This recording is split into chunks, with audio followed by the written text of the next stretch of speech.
Last winter, I completed a 120-day experiment that shocked me beyond belief. I brought dying pepper plants indoors in November, and by March, they had produced 2 times more peppers than my entire summer garden ever did.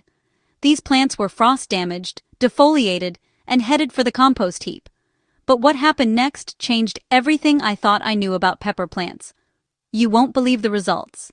Here's what happened last November. Our first frost hit, and my bell pepper plants looked like this: brown, brittle, completely defoliated. Most gardeners would have pulled them out. But I decided to test something that seemed, well, kind of crazy at the time. Bringing these dying plants indoors and treating them like tropical houseplants for the next 120 days. I dug up 8 of the worst-looking plants from my garden with their entire root systems intact, then washed every bit of soil off their roots to prevent bringing in pests and diseases.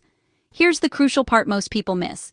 These massive plants needed proper containers, not just any pot.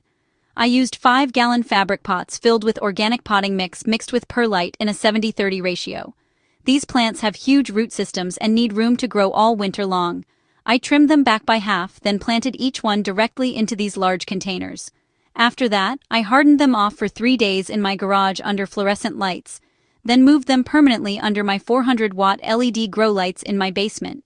The setup cost me $47 for the grow lights, but I was about to discover it would pay off massively. By December, just 30 days in, I couldn't believe what I was seeing.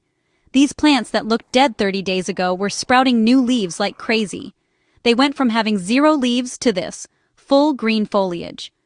But the real shock came when I counted the flower buds. 47 new flowers on plants that were supposed to be dormant. I knew then this experiment was going to be massive.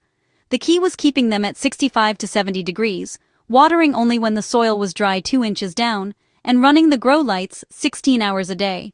The basement stayed at a perfect 68 degrees with 50% humidity, exactly what these tropical plants wanted. By January, day 60, this is where I got really excited. Remember, these plants should have been dead 2 months ago. Instead, I was harvesting peppers. 12 peppers from plants that weren't supposed to produce until next spring. And they weren't just any peppers. They were massive, perfectly formed bell peppers. I was getting more peppers from these dying plants than I typically get from healthy summer plants. By March, day 120, the final numbers are in, and they're absolutely insane. From 8 dying pepper plants, I harvested a total of 52 peppers over 120 days. That's an average of 6 to 7 peppers per plant. My summer garden, which I thought was a good one, only produced 28 peppers total. These dead indoor plants outproduced my best outdoor season by about 50%. And the growing season wasn't even over yet. They were still flowering and setting new fruit. The proof is right here. Overwintering isn't just theory, it transforms dying plants into your most productive ones.